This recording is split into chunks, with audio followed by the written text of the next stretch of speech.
Deyirsən, yürüyümüz seçip gedək dağlara. Halım o hal değil, bil gedəmirəm. Paramparça olmuş gəli könlümə. Kaldı çıktı, bilirsən, bil gedəmirəm. Yollar uzun, ömür gödək olubdur.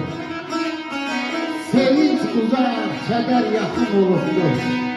Yazıq canım, yaşa möhtəd olubdur. Yapsıb yaxamdan bir gedəmirəm. Gələn sazaqlardan qalmışam dağda. Görən fəsillərin hansı dudağda. Göz yaşı qatıram burada burada. Apansız dağlara bir gedəmirəm. Yaşa ana. Həsrətimdən olmuşam bir yanı xəstə. Gözüm yolunda qalır, qulağım səsdə.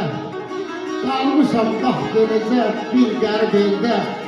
Dolanım başına bir gedəmirəm. Dolanım başına bir gedəmirəm.